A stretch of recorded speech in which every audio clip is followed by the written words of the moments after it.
The gavel fell not with a crack, but with a dull final thud. "Your plea is a joke, M. Washington."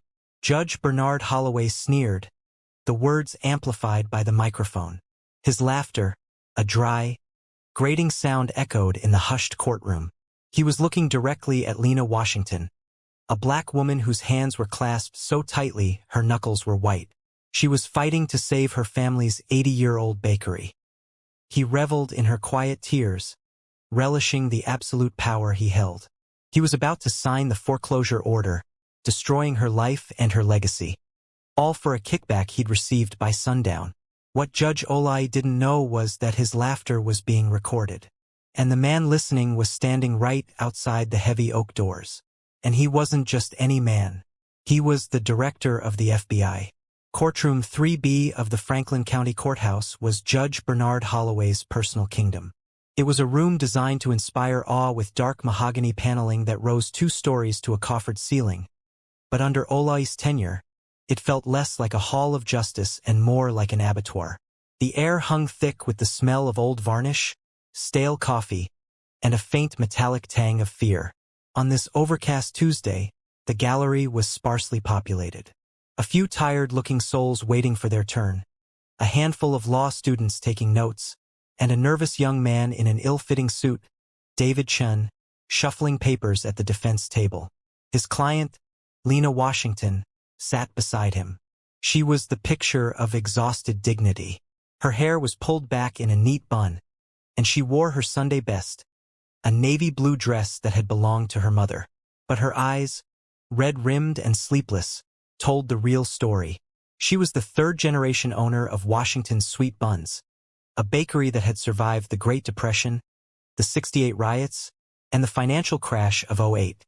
It was the anchor of its neighborhood, a place that smelled of cinnamon, yeast, and hope, and the city wanted to seize it. "Next case," Holloway barked, not even looking up from his paperwork. Case 88C-192. City of Franklin versus Washington Properties, LLC. A man at the plaintiff's table stood. Mr. Gerald Price was the city attorney, a man whose ambition was as sharp and unpleasant as his tailored suits. He had a pale, fleshy face and an oily smirk that never quite left his lips. "Your Honor," Price began, his voice smooth as venom, "the city's petition for civil asset forfeit is clear. On May 12th, an anonymous tip led police to discover illicit materials, specifically paraphernalia associated with a narcotics distribution ring in the back alley storage unit of the property located at 14 to 22 North Pine. David Chin shot to his feet. "Objection, Your Honor. That tip is unsubstantiated hearsay. The paraphernalia consisted of 2 digital scales and a box of small plastic bags, items my client uses for portioning flour and packaging cookies, which we have proven with receipts." Holloway finally looked up, his gaze sweeping over David with utter contempt. Judge Olai was a man who had calcified into his position. He was large, jowly, and his black robes seemed to pull all the light in the room toward him. He saw the world in a simple binary, those who mattered, and those who did not. "Mr. Chun, is it?" Hoey said, deliberately mispronouncing the name. Chun, you will sit. You will not interrupt, Mr. Price. Your receipts mean nothing. A drug dealer would also have receipts for his scales, wouldn't he? It's the cost of doing business. The law students in the back scribbled furiously. This was the whole special, an assumption of guilt so profound it bypassed the need for logic. "But Your Honor," David stammered, "there were no drugs found, not a speck, not a trace. The K-9 unit found nothing. The forensics report on the items was negative for any controlled substance." "A good dealer is a clean dealer, Counselor," Price interjected, smiling at the judge. "They know not to store the product and the packaging in the same place. The fact that the bakery is a cash-heavy business only strengthens our suspicion that it is a classic front for laundering money." "My client has bank statements," David said, his voice rising in desperation. "We have tax returns for 40 years. Her books are immaculate. That's enough." Holloway's gavel hit the desk. Crack. "Mr. Chun, you are dangerously close to contempt. Your client's immaculate books could very well be why she's laundering money so effectively. The city has presented its case. The presence of known drug paraphernalia on the premises creates a preponderance of the evidence required for civil forfeit. It is not my job to argue with the police, nor is it yours. Do you have anything new to add? Or are you just going to stand there repeating yourself? David Chun looked at his papers, his face flushed with shame and anger. He knew what this was. This was a shakedown. The bakery was on a street that had recently been res-zoned for urban renewal. A developer, Thomas Shaw, had been buying up every property on the block for pennies on the dollar. Lena was the last holdout. She hadn't been willing to sell her grandfather's legacy. So the city had decided to simply take it. Your Honor, David said, his voice low, this isn't justice. This is theft. The courtroom went dead silent. Even Price's smirk faltered. Judge Olai slowly removed his glasses. He leaned forward into the microphone, his voice a low, dangerous rumble. Mr. Chun, you have just committed contempt of court. But I am a merciful man. He smiled, a grotesque pulling of the lips. I won't find you. Instead, I will give you a choice. You can either apologize to this court and to Mr. Price for your slanderous accusation, or I will have the bailiff take you into a holding cell for the next 48 hours while I finalize the forfeit of your client's property. What will it be? David's shoulders slumped. He looked at Lena. Her eyes were pleading with him, not for herself, but for him. She shook her head slightly, telling him not to do it. Defeated, David Chun turned back to the bench. I apologize, Your Honor, and to Mr. Price. I spoke out of turn. That's a good boy, Olai cooped. Now sit down. The judge turned his attention to Lena. Miss Washington, your counsel is, to put it mildly, incompetent. The evidence against your establishment is damning. This court finds that the city of Franklin has met its burden of proof. I am therefore granting the petition for civil asset forfeit. Your property at 1422 North Pine is hereby seized, effective immediately. You will vacate the premises by 6 p.m. tomorrow. No? Lena whispered. It was a small sound, but it cut through the room. What did you say? Olai demanded. No. Lena Washington stood up. David Chun put a hand on her arm, but she shrugged it off. She was done being quiet. She was done being polite. She was done being a victim. You can't do this, she said, her voice shaking but gaining strength.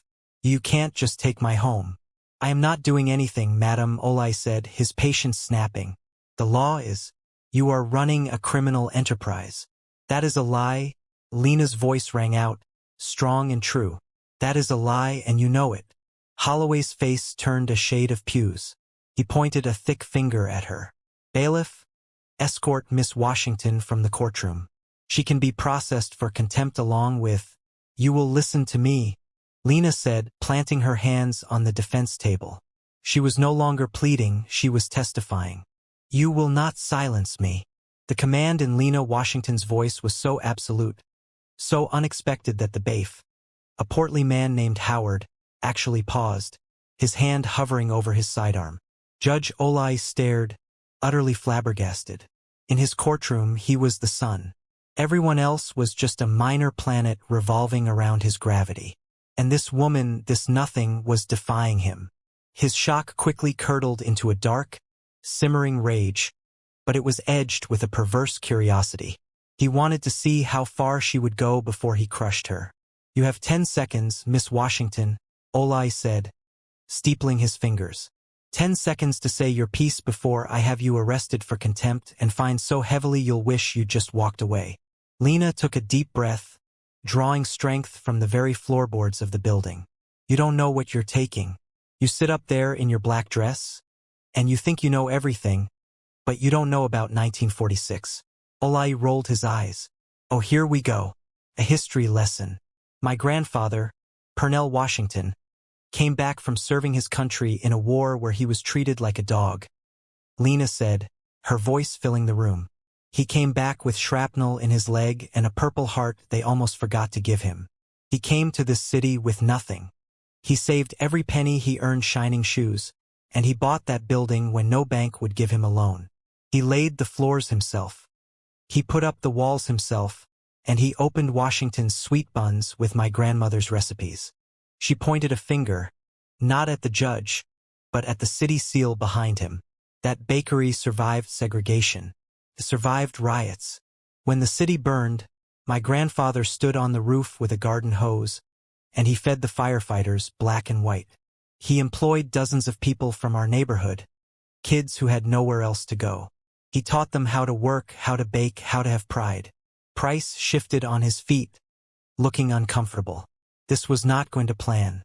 I took over from my father, Lena continued, tears now streaming down her face, but her voice never wavering. And I've done the same. Those scales you found, they measure pecans. Those little bags, they hold samples for the farmer's market. You know this. You just don't care. You're trying to tell me that I, Lena Washington, granddaughter of Purnell Washington, would poison the same community my family helped build. She leaned forward, her eyes locking on the judge's. This isn't about drugs. This is about Mr. Thomas Shaw. This is about a development deal. You're not a judge. You're a thief. You're a racist thief using your power to steal a black woman's legacy because she wouldn't sell. The accusation hung in the air, heavy and toxic. The law students were staring, mouths agape. David Chun looked like he was about to faint. Judge Olai was silent for a long, terrible moment. The color had drained from his face, only to be replaced by a blotchy, dangerous red. He looked at Price. He looked at the bafe. And then he started to laugh. It wasn't a chuckle. It was a deep belly-shaking, wheezing laugh. He leaned back in his high-backed leather chair, his whole body shaking. He wiped a tear from his eye. A racist thief, he finally sputtered, his voice thick with mirth. Oh my, that is quite the performance. He leaned into the microphone. Ms. Washington, your grandfather's little story is touching. Truly is a regular bedtime story, but it has no bearing on the facts. The fact is, your bakery is a magnet for crime. The fact is you were caught with paraphernalia, and the fact is your little outburst here has sealed your fate. He picked up his pen. Your desperation, your plea, it's pathetic. And frankly, it's hilarious. He laughed again. A sharp barking sound that made Lena flinch. It was the laugh of a man who had never known a day of struggle. A man who found sport in the suffering of others. You call me a racist? Hollow sneered, his smile vanishing, replaced by a mask of pure contempt. You people always pull that card when you're caught. It's the only one in your deck. My grandfather, my community, racism. It's a broken record, and I am sick of hearing it. He looked down at the order. I am signing this, and I am adding a fine of $10,000 for contempt of court and for your slanderous remarks against me and Mr. Price. You can tell your grandfather's ghost that his legacy ends today. He poised the pen over the signature line. The courtroom was so quiet you could hear the buzz of the fluorescent lights. Lena Washington closed her eyes, a single sob escaping her. It was in that precise moment of absolute silence, the second before the ink would touch the paper, that the great oak doors at the back of the courtroom swung open with a resounding boom. The sound was so violent it seemed to shake the very foundations of the room. Holloway's head snapped up, his face a mask of fury. Who in the hell dares to? His words died in his throat. Standing in the doorway were not one, but 4 men. They wore dark, impeccably tailored suits. Their faces were impassive, their eyes cold and analytical. They did not look like lawyers. They looked like hunters. The man in the center, tall and with a shock of silver hair, stepped forward. He held up a small leather wallet, flipping it open to show the gold badge and credentials inside. His voice was calm, clear, and carried the weight of absolute authority. Judge Bernard Olai. My name is Robert Patterson. I am the director of the Federal Bureau of Investigation. This courtroom is now under federal jurisdiction. Please don't stop on my account. Finish your laugh. The air in courtroom 3B didn't just change, it inverted. The gravitational pull shifted instantly from the man on the bench to the man at the door. Judge Olai's hand was frozen, the pen still hovering an inch above the forfeit order. The smug, hateful mask he wore melted away, revealing the raw, pale panic of a man who had just seen a ghost. His jowls seemed to quiver, and a bead of sweat traced a path from his hairline down his temple. Director Patterson, Olai stammered, his voice suddenly a greedy, unfamiliar thing. I don't understand. This is a state civil matter. The FBI has no jurisdiction here. This is a crime scene. Patterson finished for him. He walked forward, his footsteps the only sound in the room. The three agents fanned out, one securing the door, one moving toward the bafe, and the third walking directly toward the plaintiff's table. Mr. Gerald Price, the city attorney, had gone a sickly shade of gray. His oily smirk was gone, replaced by a nervous twitch in his left eye. He was trying to subtly slide his briefcase closed. "Sir, I demand to know what this is about." Price blustered, trying to regain some footing. "This is an outrageous interruption of a legal proceeding." The agent nearest him, a tall woman with sharp features, didn't even look at him. She simply placed a hand on his briefcase. "Don't touch it, Mr. Price." "Now see here," Price yelped. Director Patterson stopped directly in front of the judge's bench. He was shorter than Olai, who sat elevated, but he somehow towered over him. He looked past Olai, his gaze landing on Lena Washington. Lena had opened her eyes. She was staring, bewildered, at the men who had just entered. Her tears had stopped. She was holding her breath, caught between two opposing worlds. "Mom, would you please state your name for the record?" Patterson asked. His voice, when addressed to her, was respectful. Lena Washington," she whispered, "and you are the owner of Washington Properties, LLC, the defendant in this case?" "I am." Patterson nodded, then turned his ice-cold gaze back to the judge. "Judge Holloway, you are correct.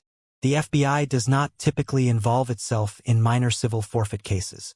We are, however, deeply interested in racketeering, wire fraud, conspiracy to defraud the United States, and honest services fraud." Holloway gripped the arms of his chair. "I have no idea what you are talking about. This is an outrage. I am in Article 3. You are a suspect," Bernard, Patterson snapped, dropping the honorific. The use of his first name hit Olai like a physical blow. For the last 18 months, Patterson announced to the room, the FBI, in conjunction with the U.S. Attorney's Office, has been conducting a wide-ranging investigation into corruption within the Franklin County Judiciary and the city's Development Office. We call it Operation Broken Gavel. The law students were no longer writing. They were recording with their phones. This is absurd." Olai tried to slam his gavel, but his hand was shaking so badly he missed the sound block, hitting the desk with a weak thwack. "Bafe, remove these men. Remove them now." The bailiff, Howard, looked at the judge. Then he looked at the FBI agent standing beside him, who slowly, deliberately pulled back his jacket to reveal the Glock on his hip. Howard put his hands up, palms forward. "Sorry, Howard said, his voice trembling.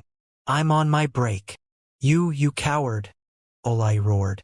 "The only coward in this room, Judge," Patterson said, his voice dropping, "is the man who hides behind a robe to steal from the people he swore to protect. The man who laughs at the pleas of a woman he is actively robbing." Patterson gestured to the agent at the door. "Bring him in." The agent opened the door and another man was escorted in. He was thin, wore glasses, and looked terrified. It was Mr. Thomas Shaw, the developer.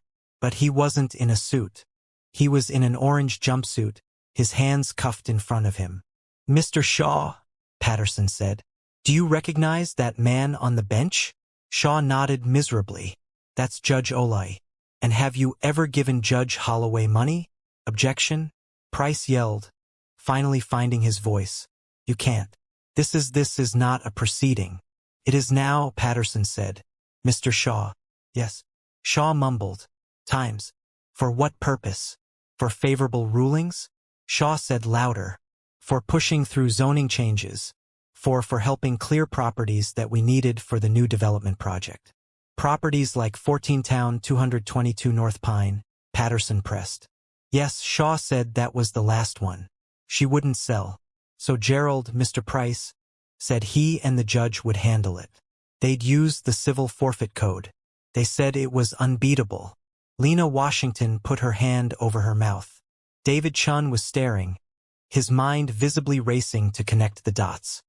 He looked at the evidence on his table, The flimsy tip, the cookie scales, and finally understood. It was never a case. It was a conspiracy. And what was Judge Olai's fee for handling this? Patterson asked. $50,000, Shaw said. And a percentage of the completed condo project. A lie, Olai screamed, rising from his chair. All of it. Lies from a desperate man. You have no proof. You have nothing. That's where you're wrong again, Bernard, Patterson said. He snapped his fingers. The agent at the plaintiff's table, who had been quietly working on Price's laptop, looked up. Sir, the agent said, I have the file. What file? Price whispered. The file you just tried to delete, Mr. Price. The one labeled renovations. You really should be more careful with your cloud backups. The agent turned her laptop screen around. On it was a detailed spreadsheet. It listed properties, dates, and payment amounts. Next to 1422 Pine was a column marked H payment pending and the number 50,000. And then Patterson played his final card. We also, he said, have the recordings not just from our informant inside Mr. Shaw's office, but from your last meeting with him. You really should be more careful about what you say in a public steakhouse, Judge. Patterson pulled a small digital recorder from his pocket. He pressed play. The courtroom was filled with the sound of clinking glasses. And then Judge Olai's unmistakable booming voice. Don't worry about the Washington woman. Her little bakery will be ours by Tuesday. I'll make her cry for me. I enjoy that part. Then his grating, familiar laugh filled the room. It was the same laugh from 10 minutes ago. Olai collapsed back into his chair as if his strings had been cut. The sound of his own voice, his own corruption played back to him in his own courtroom, had finally broken him. The silence that followed the recording was heavier and more damning than any testimony. The sound of Judge Holloway's arrogant, cruel laughter hung in the air like a physical stain. He was no longer a judge. He was just a fat man in a black robe, exposed and terrified. His face was ashen. His eyes darted around the room, looking for an escape route, an ally, a place to hide. But there was none. The doors were sealed. The bailiff was a statue, and the city attorney, Mr. Price, was now being quietly handcuffed to the plaintiff's table by the female agent. He offered no resistance. His high-priced suit was rumpled, his face buried in his hands. Director Patterson walked slowly from the front of the bench to the Clark station just below the judge. He placed a thick blueback document on the counter. Judge Bernard Holloway, Patterson said, his voice formal and cutting. You are hereby under arrest. He nodded to the third agent, a broad-shouldered man who had been waiting silently. The agent moved with practice efficiency, ascending the 2 steps to the D's. You can't do this, Olai whispered. But the words had no conviction. They were the last gasps of a dying authority. Stand up, sir, the agent said, his voice polite but unyielding. I am the presiding judge of this. Stand up. Olai, with a grunt of effort and terror, pushed himself to his feet. The agent instructed him to turn around and place his hands behind his back. The sight was so shocking, so utterly subversive to the order of the room that Lena Washington let out a small involuntary gasp. The judge, her judge, the man who held her life in his hands, was being frisked and cuffed against the backdrop of the state seal. The click of the handcuffs was sharp and deafeningly final. Robert, please, Olai begged, his voice cracking, appealing to the director as a peer. It's a misunderstanding. Thomas Shaw is a liar. We can talk about this in my chambers. Patterson looked at him with something bordering on pity, but it was the pity one feels for a rabid animal. The time for talk is over, Bernard. You have the right to remain silent. I strongly suggest you start using it. Patterson turned and faced the gallery, his voice rising to address the entire room. What you have all witnessed, he said, is the culmination of an 18-month joint task force. We are unsealing today a 120-page federal indictment charging 17 individuals with 88 counts of racketeering, conspiracy, money laundering, and honest services fraud. He pointed to the cuffed judge. Mr. Olai is charged with being the ringleader of this conspiracy. He used his position of public trust to extort, to steal, and to systematically disenfranchise the citizens of this county, all for personal profit. He then pointed to the weeping Gerald Price.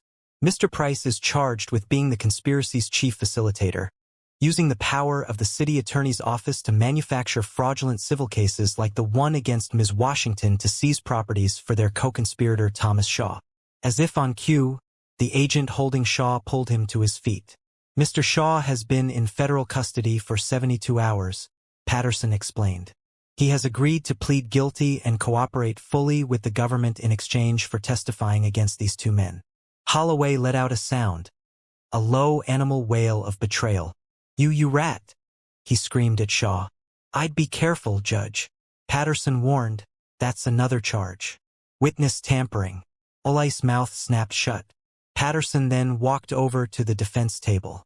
He looked at the stack of papers David Chun had prepared, the receipts for cookie bags, the bank statements, the tax returns. "Mr. Chun," Patterson said. David looked up, his eyes wide. "Sir." "Yes, sir. Your defense was sound. Your evidence was solid. You were, in fact, the only person in this room today, aside from your client, who was actually practicing law." David Chun could only nod, speechless. Patterson then turned to Lena Washington. He looked at her, and for the first time his severe expression softened into one of profound human respect. "Miss Washington, I need to tell you something. Your grandfather's bakery. We almost missed it." "What do you mean?" Lena asked, her voice trembling. "We knew about the real estate scheme. We had Shaw. We had the bank transfers. But we couldn't definitively tie Judge Holloway's rulings to the money. His kickbacks were routed through a dozen shell corporations. We had a strong case, but his lawyers could have argued it was just aggressive development." He paused, letting the weight of his next words sink in. "We needed a direct link. We needed a case in progress. When Mr. Price filed this forfeit petition, we saw it for what it was. We've been monitoring this case since day one. We bugged this courtroom last night." He held up the small digital recorder. "This wasn't from a steakhouse, Judge," he called over his shoulder. "This was from your microphone 20 minutes ago." Ollai's knees buckled.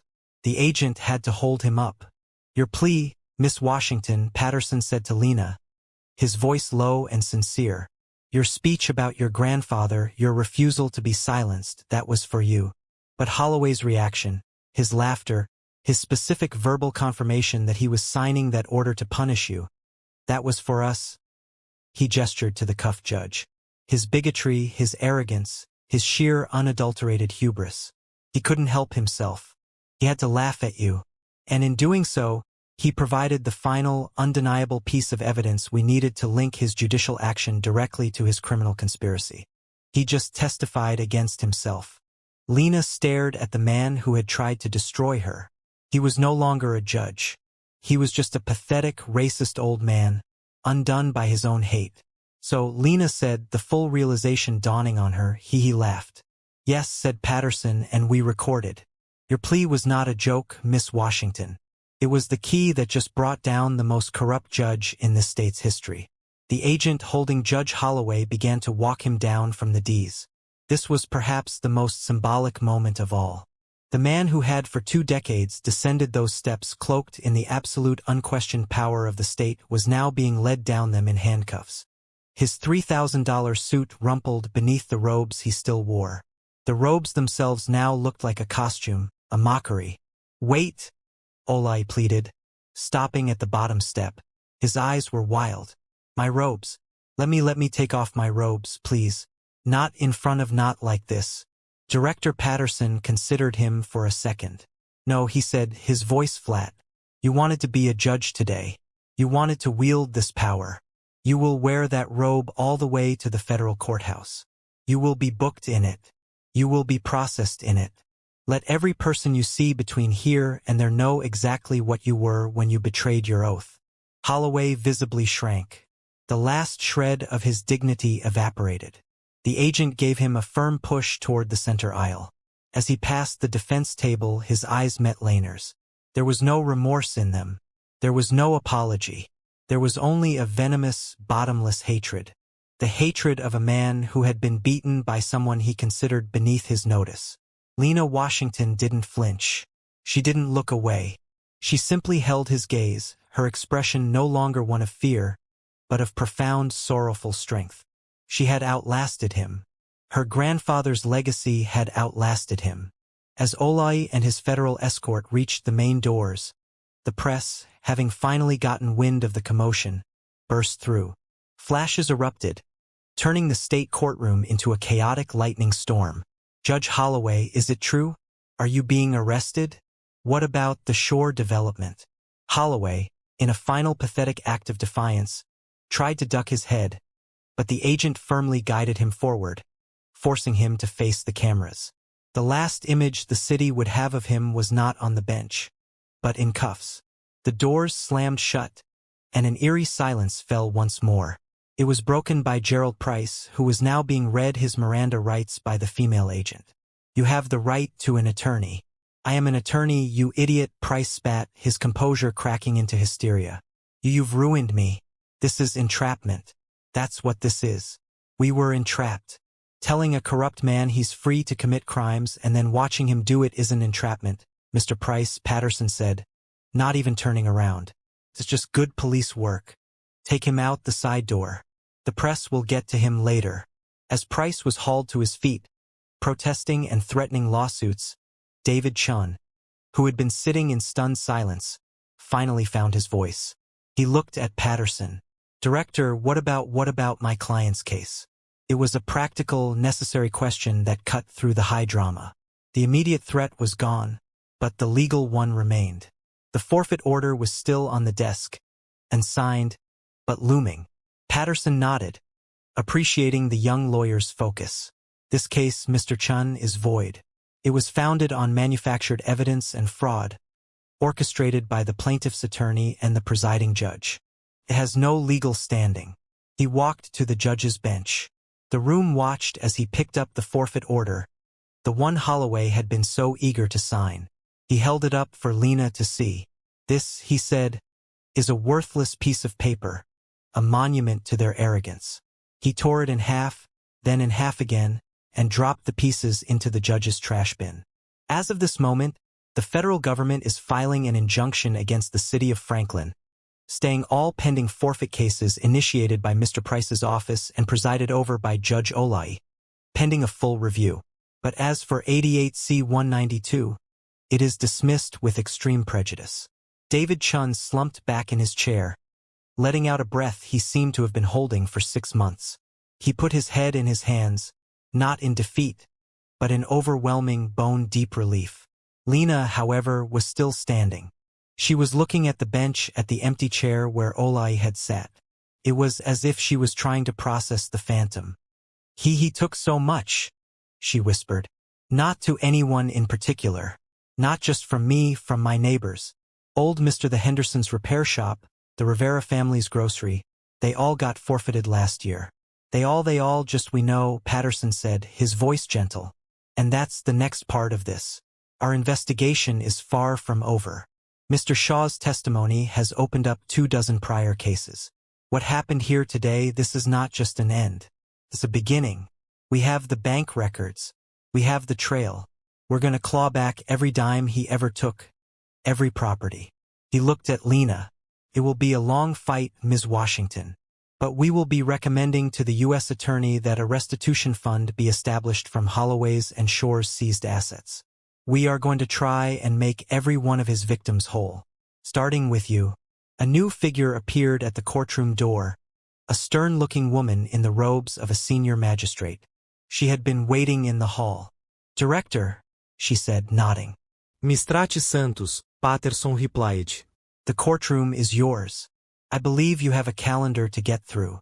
The new judge, Maria Santos, looked at the chaos, the cuffed lawyer, the stunned gallery, the defense table with a calm, appraising eye. Her gaze was sharp, intelligent, and held not a trace of the bigotry that had poisoned this room. She walked to the bench, her bench now, and looked down at Lena and David. Mr. Chun, Miss Washington, I am Magistrate Judge Santos. I am taking over this docket effective immediately. I have been briefed by the director. I see the file for case 88C-192 is still here. She picked up the file jacket. As the director stated, This case is dismissed. The charges are vacated. The petition is denied. All liens on your property are dissolved. The city's evidence is to be returned to you by the end of the day. She looked at Lena. You are free to go, Miss Washington. Your bakery is safe. Lena Washington stood there for a moment, the words washing over her. Your bakery is safe. She looked at David Chun, who was now smiling, his face stained with tears. And then, for the first time that day, Lena smiled. It was a small, waterier smile, but it was like the sun breaking through the clouds. She reached out and grasped David's hand.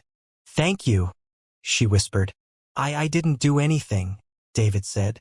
You stood with me, Lena replied. You stood with me when he tried to take everything. That's not nothing. That's everything. She then looked up at Director Patterson. And you, sir, you were listening. We were Miss Washington, Patterson said. The system failed you today, but a few good people were listening, and today that was enough. The journey from the courtroom to the front steps of the courthouse was, for Lena Washington, like ascending from a deep, cold ocean. As she and David Chun pushed through the side doors, they were met not by the quiet hallway, but by a wall of sound and light. The press, having finished with the spectacle of Olai's arrest, had swarmed to find the victim at the center of the storm. Miss Washington, what does it feel like?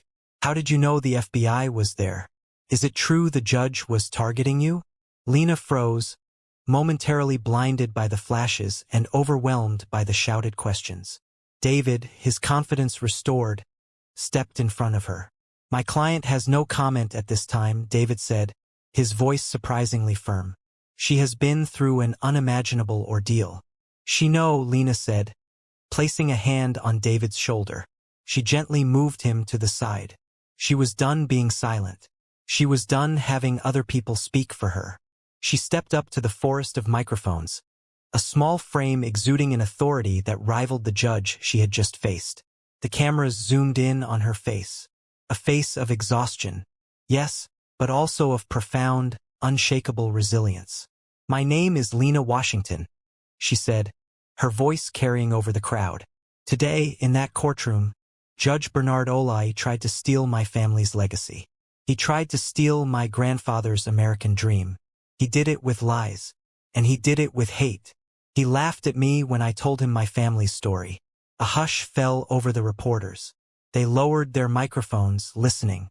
He laughed, she repeated. But he didn't know that justice was listening. He didn't know that the truth was more powerful than his gavel. What happened in there today? It wasn't just a victory for me.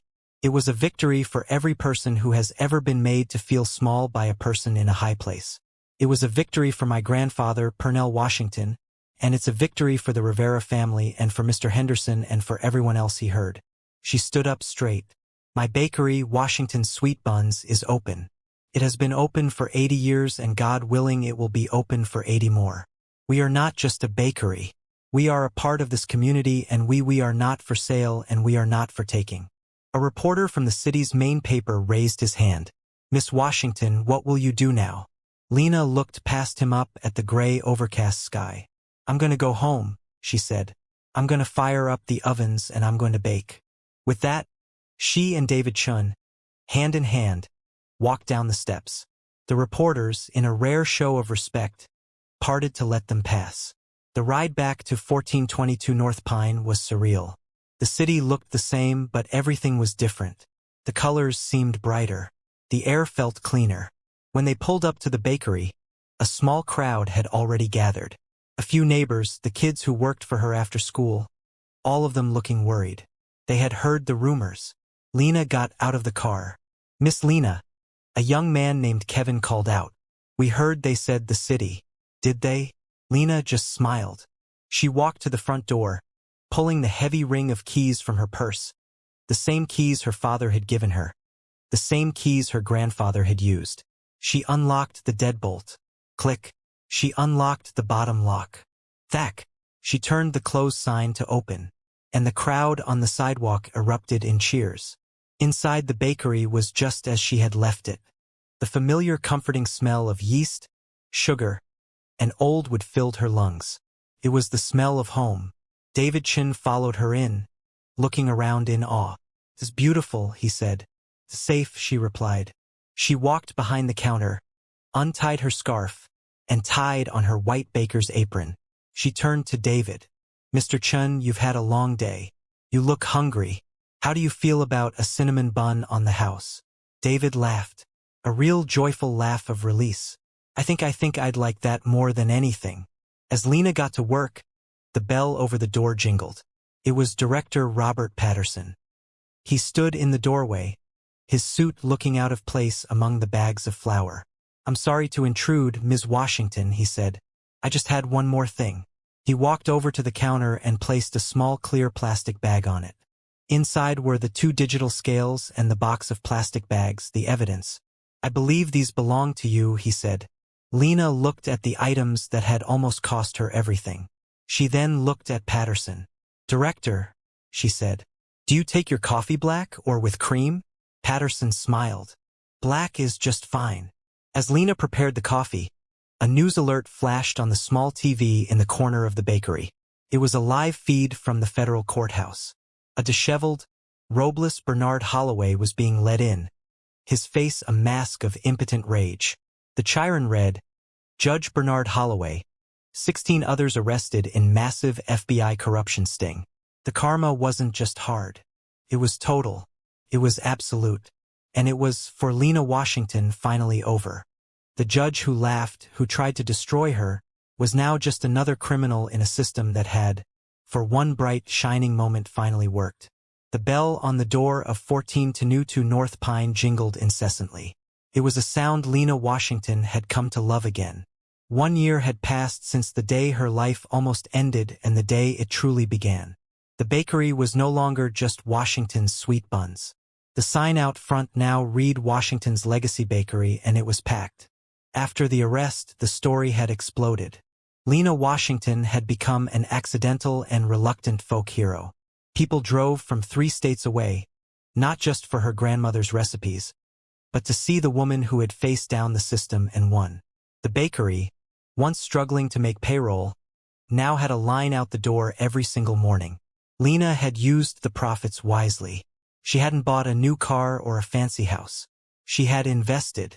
She bought the 2 vacant storefronts next to her. A move made possible by a small business loan from a bank that was now very eager to have her as a client. One of the storefronts was now a Fuller Vice Cafe. The other she had converted into the Peril Washington Community Training Center, where she and other local entrepreneurs taught business skills, baking, and financial literacy to neighborhood kids. Kevin, the young man who had been waiting for her on the sidewalk, now managed the entire bakery. His salary paid for by the sheer volume of Olai's downfall. Red velvet cupcakes they sold. David Chun sat at a corner table, his suit no longer ill-fitting. After the trial, he had been flooded with job offers.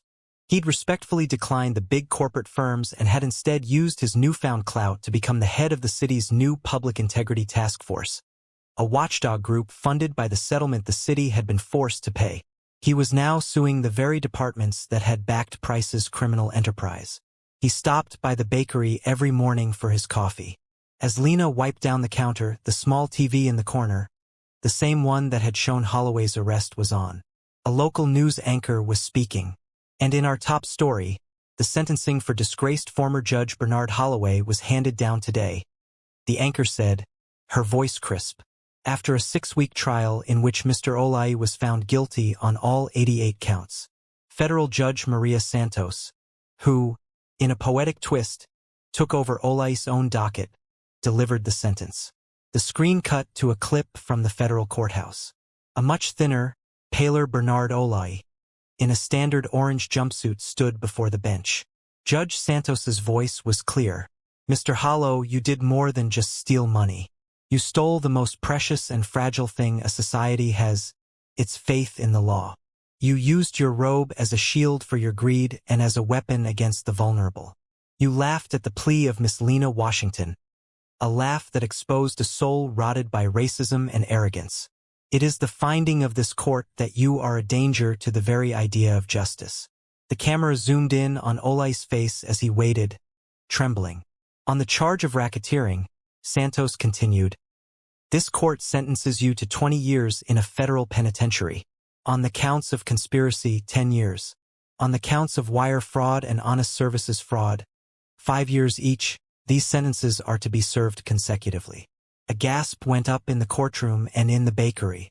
That's a life sentence, David whispered, doing the math. 50 years. He'll never get out. The anchor returned. He'd respectfully declined the big corporate firms and had instead used his newfound clout to become the head of the city's new Public Integrity Task Force, a watchdog group funded by the settlement the city had been forced to pay. He was now suing the very departments that had backed Price's criminal enterprise. He stopped by the bakery every morning for his coffee. As Lena wiped down the counter, the small TV in the corner, the same one that had shown Holloway's arrest, was on. A local news anchor was speaking. And in our top story, the sentencing for disgraced former Judge Bernard Holloway was handed down today. The anchor said, her voice crisp. After a 6-week trial in which Mr. Olai was found guilty on all 88 counts, federal Judge Maria Santos, who, in a poetic twist, took over Olai's own docket, delivered the sentence. The screen cut to a clip from the federal courthouse. A much thinner, paler Bernard Olai, in a standard orange jumpsuit, stood before the bench. Judge Santos's voice was clear. Mr. Hollow, you did more than just steal money. You stole the most precious and fragile thing a society has, its faith in the law. You used your robe as a shield for your greed and as a weapon against the vulnerable. You laughed at the plea of Miss Lena Washington, a laugh that exposed a soul rotted by racism and arrogance. It is the finding of this court that you are a danger to the very idea of justice. The camera zoomed in on Olai's face as he waited, trembling. On the charge of racketeering, Santos continued, this court sentences you to 20 years in a federal penitentiary. On the counts of conspiracy, 10 years. On the counts of wire fraud and honest services fraud, 5 years each. These sentences are to be served consecutively.